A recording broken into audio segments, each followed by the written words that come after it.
Hope you are doing well and welcome on in. Nashville's Morning News brought to you by Tennessee National Golf and Waterfront Community. TennesseeNational.com is where you can find them. Good morning, Joan, and good morning, Sam, and good morning to everyone listening and watching YouTube. Up now for Joan. I think, is this a record for the last couple of months? 2 days in a row? We've got, we're streaming on YouTube and Facebook and all the rest of it? Yes, I think so. Hold on. I mean, it's early. It is early. I don't want to jinx us. Things could go terribly wrong. Well, at least in the first 20 seconds, there is no buffering. There is no freezing. We seem to be running smoothly. And all three of us are on the screen at one time. What? It's as smooth as the host's head. Well, WTN Nation did speak. We're going to get to content. WTN Nation spoke, and they did want the 3-camera shot to return to Nashville's Morning News so that everybody could see Sam's pretty face. And so there is Sam if you're on the 3 shot. I'm not watching it, so I don't know. But, yeah, Sam got a haircut, and as you recall, Joan, Sam got a haircut that he was very proud of. Mm-hmm. And do you remember, Joan? Are we allowed to say butthurt? Sam was butthurt because he couldn't show off his new haircut to the nice folks on the stream, so now he can. So we could do a Daily Dan poll, Sam, because we do know that Nashville's Morning News is all about you. We could do a Daily Dan poll. Do you like Sam's haircut? If you'd like, you have the host permission. What if they don't like? I mean, honestly, what's he going to do? Shave his head? Listen, I'm a head shaver. I don't have worked that, out well for me. I don't have that symmetrical dome, you know. It doesn't spread evenly. I got kind of a rotten melon. Head? Yeah, I got a lumpy rotten melon look if I'm bald. A rotten melon head look. Wow. That's, you know what? That sounds like a punk band from like Europe or something. Yeah. You know, I thought they were going on tour with your rampaging Muslims. Oh, I just voted. Hey, by the way, speaking of rampaging Muslims, Andy Ogles is going to join us at 7:06. So he has now thrown down basically a piece of legislation where he wants to ban Muslims from coming into America. Basically what it is going to be, and we'll get the details from the congressman, basically what it would do is it would ban immigration from Muslim countries. This would be codifying President Trump's executive order from 2017, expanded this term as well. So we'll speak to Congressman Ogles about that and a number of other things coming up at 7:06. Knox County Mayor Glenn Jacobs, looking forward to him returning to the radio program. That is going to be at 8:06 here on Super Talk 99.7 WTN and Nashville's Morning News. So anybody want to talk about Kristi Noem getting fired? Not only did Kristi Noem get fired, she got fired in Nashville. Right. So she was on the stage. I don't know where she was in Nashville, but she was here talking on stage moments after she got fired. And she did a good job of like stone face. I couldn't tell anything was wrong. She did. She was in Nashville. She was getting ready to take the stage at the Grand Hyatt. She was speaking to the Sergeant Benevolent Association's Major Cities Conference. So she's talking to, I guess, a bunch of law enforcement, and she's getting ready to... Do you know how he fired her? I'm a big Donald Trump fan. I'm not sure if I agree with this mode of termination, but he basically fired her on social media. She found out by seeing a post that said, yeah, we'd like to thank Kristi Noem for her service. And I think she Mark Wayne knew. Mullins is going to be the new head of DHS. I think she knew. You think she knew? Yeah, for sure. You ever been fired, Joan? Yeah. Did you know it was coming? Oh, I felt it, yeah. You felt it? Okay. Yeah. Okay. The spirits told her. Yeah. Well, I think she was feeling the pressure. Mark Wayne Mullen, of course, again, he's going to be the new head of DHS. But, you know, you're right, Joan. All of this had been percolating for a while now, but it came to a head this week. She was questioned. I don't think I did this in Tennessee, but in Nashville, but she was being questioned by Senator John Kennedy from Louisiana during the Capitol Hill Senate hearing, and he started asking her questions about her commercials. Now, I had not seen these commercials, but these were television commercials. I've seen them now where she's riding a horse in a cowboy hat. Have you seen these commercials? I have. They're all over the place. So, well, they're all over the place now because she was questioned about it.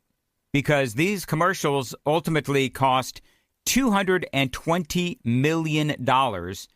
And she was asked about this by Senator Kennedy. Sir, the president tasked me with getting the message out to the country and to other countries where we were seeing the invasion come from, with putting commercials out that told them that if they were in this country illegally, that they needed to leave, or we would detain them and remove them, and they'd not get the chance to come back to America the right way. Yeah, so these spots were designed to air on television, convince illegals to either self-deport or folks to stay home in their own country. But it was clear, and I'm wondering, knowing that she was on the bubble anyway, I'm wondering if somebody within the Trump administration actually put Senator Kennedy up to this line of questioning. Because Kennedy wasn't pleased. He was focused on a number of things. Who did the commercials, and did President Trump know about these commercials? And you're saying that you're testifying that President Trump approved this ahead of time. Is that my understanding? We had conversations about making sure that we were telling people. No, ma'am. I'm asking you, sorry to interrupt, but the president approved ahead of time you spending $220 million running TV ads across the country in which you are featured prominently. Yes, sir. We went through the legal processes, did it correctly. Did the president know worked you with were going to do OMB. this? Yes. He did? Mm-hmm. Yes. Okay. So apparently Donald Trump saw this back and forth, and he as well wasn't happy. Part of what the senator, his issue with it, was that he felt like what Kristi Noem was trying to do, and you've seen these commercials, Sam and Joan. Do you think these commercials, I saw them, and I think the whole thing of Kristi Noem on a horse and a cowboy hat in front of, where was she? Wasn't she at Mount Rushmore? Mount Rushmore. She was in front of Mount Rushmore. And it felt like it was a promotional piece for her. I thought that was a bit much. Am I off base? If I'm off base, that's cool. Just tell me. But it just seemed a little ridiculous. And that's so I've heard a lot about how Susie Wiles wanted everybody to take themselves out, be humble, keep your focus on the mission of the Trump administration. And Kristi Noem made it about Kristi Noem. Well, and she did from the very beginning. Yeah. Do you remember when it seemed like she kind of leaned into the Ice Barbie moniker? Remember when we had a bunch of those gangbangers? Yes. And she posed in front of the cell. Yes. In front of all dozens, It's hundreds CCOT, of these wasn't it? gangbangers. And she posed in front of it. And she's wearing really tight clothes and stuff. And there was a little bit of, I'm really enjoying being Kristi Noem. Yeah. So Trump saw this back and forth, and he went bat crap crazy. And he felt like she was no longer the right person. In the news yesterday, I had this, I didn't get to it yesterday, but in the news yesterday, there was there's this article, and it talked about how President Trump had been calling his friends and his advisors and asking whether or not he should fire Kristi Noem. Wow. Yeah. I mean, she knew that she was on the bubble. I've got a little bit more on this. It is. Okay, yeah. It wasn't just the commercial. There were a few other things. But Joan and I were going back and forth in a rather catty-like way because Amy sent it to me, how Kristi Noem, her look, literally the look of Kristi Noem has changed over the past many years. Where haven't we all, though, right? I think her face has work done. Yeah, she's had work done. She definitely got cheeks. She got cheeks. She got fillers. Yeah. She's done something. I mean, her Botox. haircut obviously is different. Yeah. I think she has some lip fillers. Whatever. Bottom line is she looks completely different, and that's another thing that people were talking about. But if you think about where she has run into trouble with the Trump administration. We had the shootings in Minnesota, the aftermath as well, where she had come out and spoken about how Renee Good and Alex Preddy were domestic terrorists. And if you remember about how Preddy, if I remember right in particular, she had said that he had come to kill a lot of agents and so forth, when the reality was he never pulled his gun out. And then she went on to blame Stephen Miller. And she also not only blamed Stephen Miller, but she also kind of threw Donald Trump in there as well, when she was saying, I'm just following the guidance of, Stephen Miller and President Trump.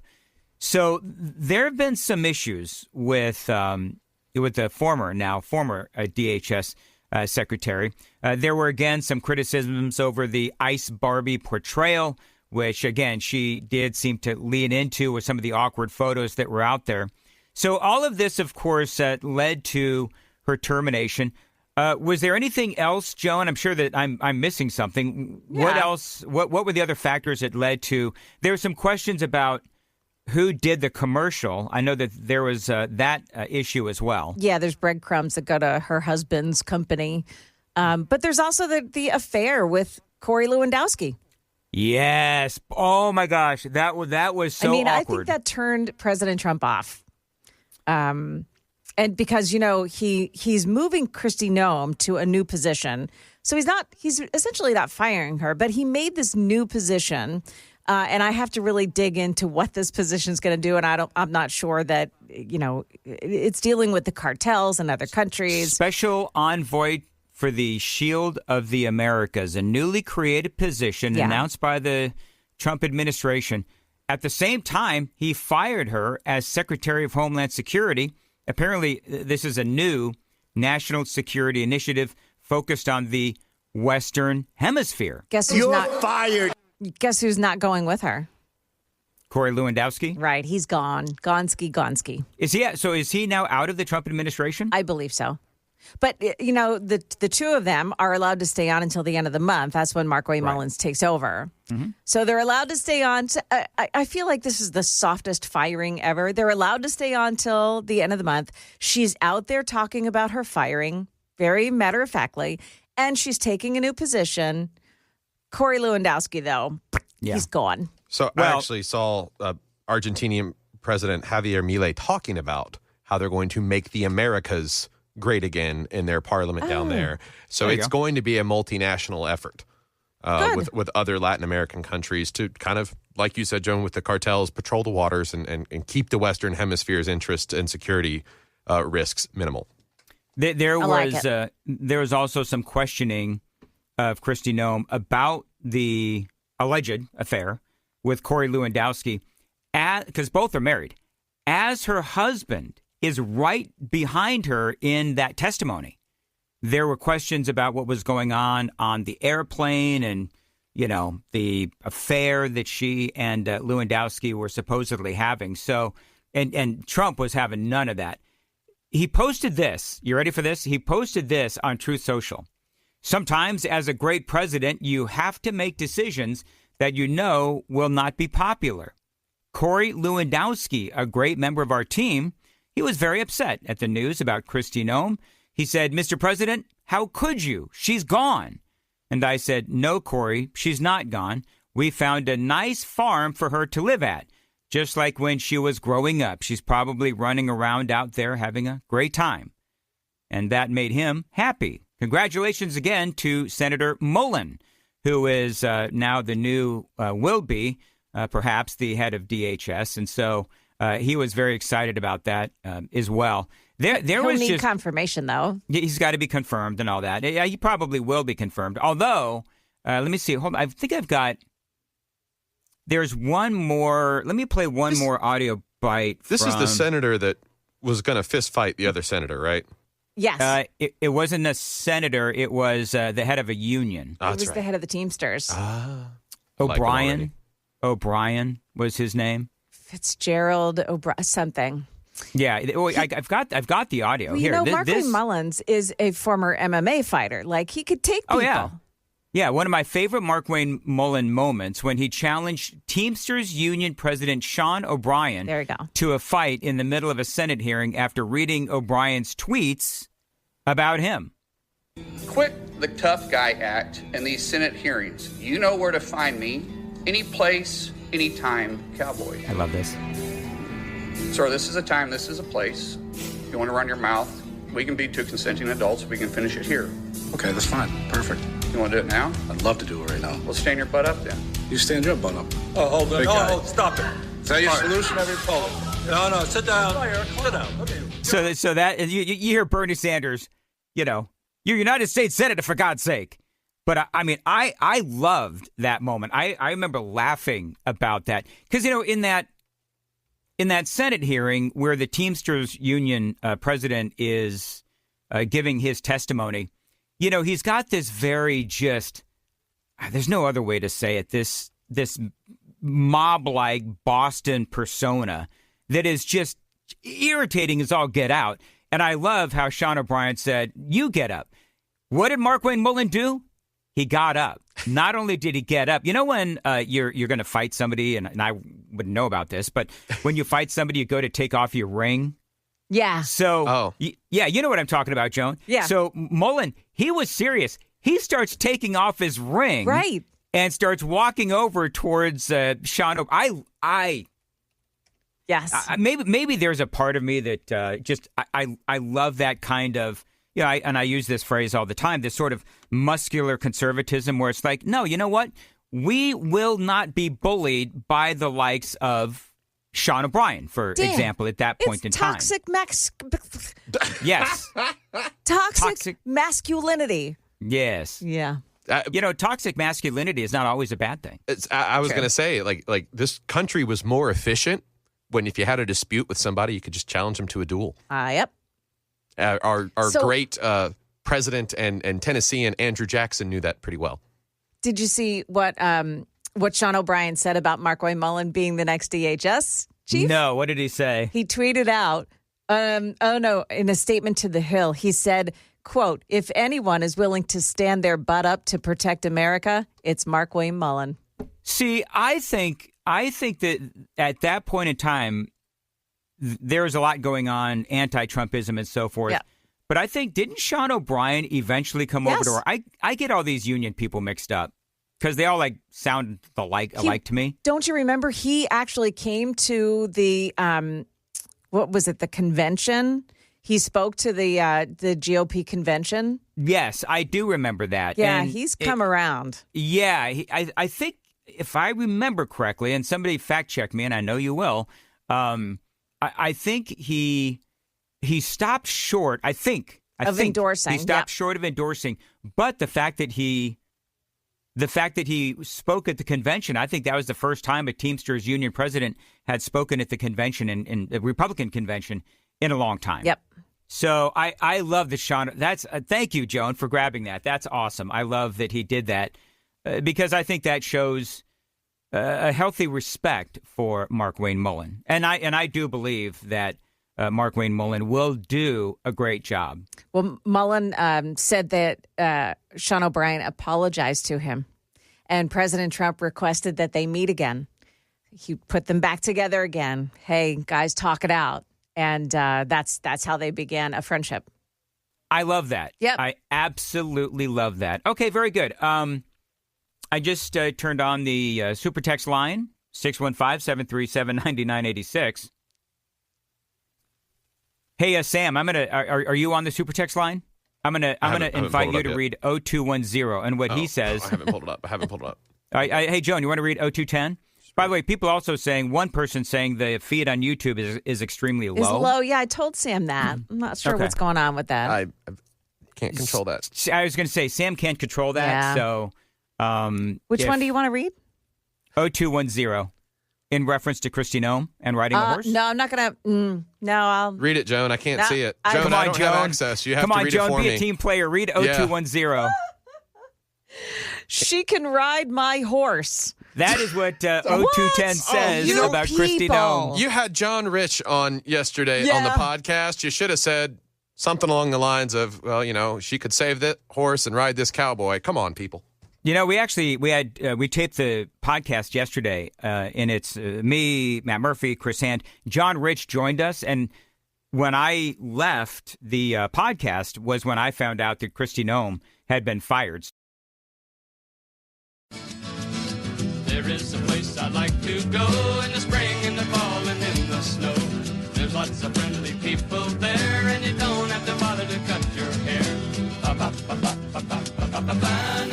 5:38, Nashville's Morning News. Joan, I'm sure that somebody will explain to me the relevance of that particular piece of music. It won't be me. I can tell you that.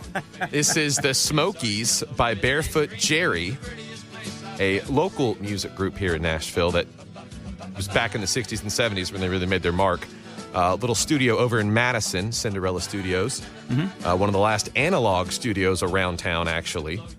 And frontman Wayne Moss wrote this song after visiting Gatlinburg and the Smokies, which, Dan, I understand you're doing that next week. Okay, very good. Thank you. There you go. Sam. Long way around it, but we got there. Long way around, man, but thank you. Yes, heading out to the Smoky Mountains in Gatlinburg and Dollywood and all that. It's going to be a great time. Daughter's coming into town as well, grandson too. So actually, I forgot. This is my last day on the air for a week or so. And believe me, nothing will happen while you're gone. I'm sure the quiet. Iran conflict will stay exactly where it is. Nobody will get fired. I'm sure that all will be fine. Anyway, I will tell you that I'll be happy sleeping in. Joan, can we talk about this reporter for Nashville? Yeah. Noticias? I think that, that's how I said it. I really don't know. But I thought it was sounds pronounced Noticias. Noticias. You know what's so funny? I don't know if this is my own personal issue, but I liked the way Joan said it, even though Joan kind of said it almost exactly like Sam, but Sam's just sounded a little creepier in my headphones. Well, there's a distinct octave difference. Yeah, just a little bit. So I would imagine you find higher pitch sounds more pleasing. Well, that's where my voice is, so sure. Anyway, so this reporter for Nashville Noticias and Univision taken into custody by ICE. Yes. So what exactly happened? She and her husband were at a gym in South Nashville off Murfreesboro Pike. So they didn't name what gym it was, but they're in the car and all these ICE cars surround it, stop it from going anywhere. Sure. And they took her into custody. Apparently the husband is not from Colombia as she is. And they took her into custody, and apparently she's been transferred to a detention center, which means she's on her way out of here. She had applied for asylum, from what I understand. Yeah. And so what's the reasoning for her to be deported? Is it because the asylum claim isn't really sticking legit?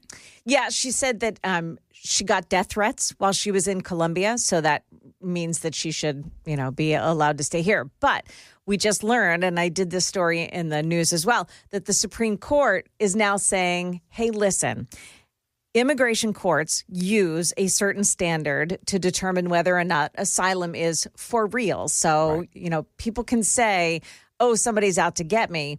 But it really has to be that because of their political beliefs, because of some extenuating circumstance, they can truly believe that their life is going to imminently end if they go back to Colombia or wherever they're from. Right. So now that the Supreme Court has said, all right, so asylum has to be a standard above. And when, because the immigration courts will say, nope, that doesn't fit the standard. And that person who's in the country illegally will appeal that decision to a federal appeals court.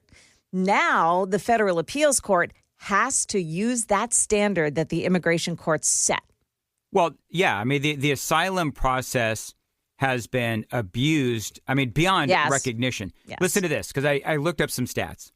The number of credible fear claims grew dramatically from about 3,000 in 2009 to more than 69,000 by 2016. Yeah. And by the way, just so people know, for people that don't know, the U.S. asylum system designed to protect people who fear persecution because of race, religion, nationality, political opinion, or membership in a particular social group. In other words, you fear for your safety in whatever country that you're in. But here's what they also say, and we saw this during the Biden administration. Officials have noted that about half of the people who pass the credible fear screening never even file a full asylum application. Yeah. Suggesting that many may have used the claim mainly to enter the country, but then they just, as we've been saying for a long time, they just dissolve into our country, never to be seen or heard from again. A lot of times their cases in the courts are for 8 years from now. Oh, yeah. It's totally ridiculous. Because the courts are overwhelmed. And this is the plan. This is going, by the book for the Democrats. This is what they want. They want to overwhelm the courts. They have actually sent lawyers to these people to help them file the asylum claim. It's just off the rails. So when the Supreme Court made that ruling on Wednesday, it was a unanimous decision by the court. All of the justices. Even Ketanji Brown Jackson. She wrote the opinion. A rare moment of clarity. I bet you somebody had to have helped her. I think so. Because there's, probably, words that are worth the quarter allowance that she probably gets. And so, I think somebody had to help her. But I wonder if she's the stupidest ever Supreme Court justice. Man, I'll tell you what, some of the things she says make you think it could be true. And I'm going to get back to the whole asylum thing, but there are people who are court watchers who watch her and they facepalm some of the things that she says and some of the things that she does. But listen to this, just real quick. Mohammed Jabeda, whatever, a Liberian warlord known as Jungle Jabba, received asylum in the U.S. after lying about his past. So this dude, a warlord in Liberia, was able to get asylum in America after lying about who he was. Later evidence showed he had committed atrocities during Liberia's civil war, and he was sentenced to 30 years in prison for immigration fraud and perjury. So, I mean, here's the deal, and I haven't read the stories on this reporter for Nashville Noticias and Univision, but I'd be willing to bet that it is framed in such a way where it is sympathetic to her plight and her cause. But the reality is that if the Supreme Court has come out and said that we need to be, I'm going to kind of whittle this down, we need to be stricter as to how people can use the asylum process. And they looked at her case and they said, you know what? She's lying about her asylum claims. Then I'm sorry, but the Supreme Court has said that we need to, sort of batten down the hatches as far as the people we grant asylum. And if her asylum claim failed that standard that was set on Wednesday, then she's out. And it doesn't seem that hard to me. Right. Somebody texted in, a super texter 7177 said, look more into it and find out that she missed 2 court hearings as well. Oh, well, bye-bye. Yep. I don't know what else to say about it. She's married and has a child. And so now, the lefty organizations, the news organizations are saying, oh, it's separating their family. Well, she's free to take her family with her. In the words of Tom Homan, everybody can go. Yeah. Right? Everybody can go. Yep. If that's what they want to do, then they can go. Joan, did you have that they can only find one police report filed for her safety concerns in Colombia? Is that right? One police report. And then all the articles she wrote have been deleted because she was, quote unquote, in fear of her life down there. Yeah. Yeah. So here's the thing, is that there have been millions of people who have cheated the system. And so now what we're going to do is, and you just mentioned it, we're going to have all of these, really sympathetic, woe is me kind of articles and TV reports where it's like, it's all going to be framed as, oh, Donald Trump is an evil ogre for getting rid of all of these people. You know what? Go talk to the Supreme Court, because they're the ones who on Wednesday have come out and they've said that it's been abused for a long time and we need to figure out a way to stop all of that abuse. I wonder if this will change the Kilmar Abrego Garcia case at all. Well, Maybe. Could be, That's a great question because, old Maryland man there, I mean, I think... He said he was being hunted down by MS-13 in El Salvador. Is that where he was? Venezuela. Wasn't he from Venezuela? No. I think he's from El Salvador. Yeah, because was it El Salvador? Had the MS-13 Yeah. tattoos. MS-13 is El Salvador. And part of the reason that the whole asylum system is screwed up, and especially the blowback, if people want to get mad about it, the majority of the Somali immigrants in the United States have arrived as refugees and asylees. Yep. Yeah. So, by the way, Venezuela is Tren de Aragua, El Salvador, MS-13. So, yeah. And I love that. The asylum process, not only the asylum process, and Sam, you bring up a great point about the Somalis. I mean, these fraudulent pirates who have been ripping us off in cities and states all across America. I think the American people are done with this crap. Like I really do. I think that people are we're tired of the crime. We're tired of the illegal aliens.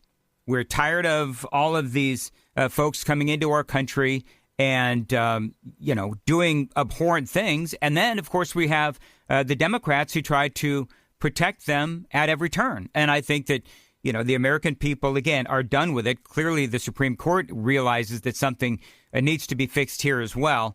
By the way, I want to play a piece of audio. So everybody, of course, is worried, guys, about the midterm elections, right? So what have I been saying? And it's not exactly a unique opinion, but what I've been saying is that if the Democrats end up getting back the House of Representatives, what do you think their biggest priority is going to be? It's going to be trying to impeach Donald Trump. Oh, yeah. Democrat Representative Ro Khanna was asked about the Democrats' first priority. This is a part of what he had to say. So the ultimate consequence for Trump would be impeaching him. Do you think this rises to the level of impeachment? Well, he's done so much else that I think rises to the level of impeachment. We can list that in the Bill of Goods. I am one of the people who do think if we win the House, we should impeach him because there has to be accountability. There you go. So that's what they're going to do. These people are insane. That is what they're going to do. They are going... Well, and I've been saying, and I'm pretty sure I'm going to be right on this, is that not only are they going to try to impeach Donald Trump, but they will attempt to, file charges against not only Donald Trump, they're going to go after J.D. Vance as well. They'll go after Marco Rubio. And part of what I believe their strategy is that Marco and J.D. Vance and all these guys, they're part of the Trump administration, but they're also very much part of the Republicans' plans for the next presidential election.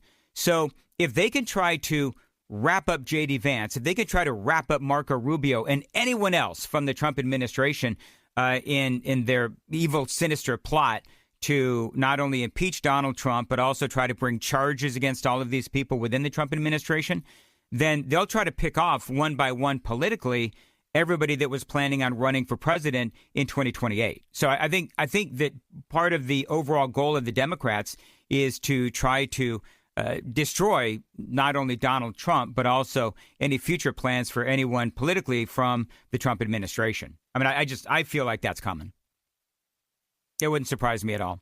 So, and Ro Khanna, he's, somebody very popular within the Democrat Party. And, Chuck Schumer is going to be all in as well. Lord help us if the Democrats get the Senate as well. I don't think they're going to get the Senate. But bottom line is you wrap these folks up in as many of these hearings as you can, as much of these investigations as you can.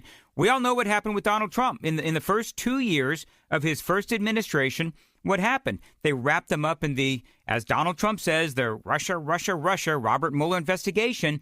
And that really did hamstring the president in the first part of his administration the first time around. Anyway, it is 5:52 on Nashville's Morning News on Super Talk 99.7. Hold on.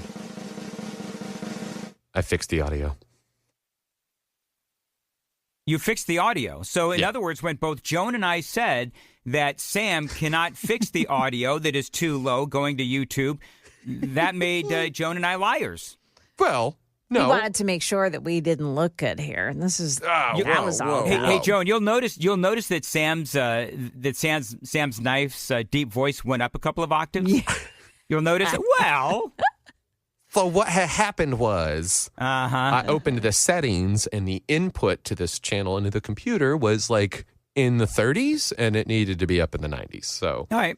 I'm not IT. I just fixed their mistakes. Very good. Did you also fix my framing? Because, Joan, I don't know if you noticed, but the YouTube feed, which I never look at during the show. Yeah. I actually did look at today because Sam complimented me on my sweatshirt, so I wanted to take a look.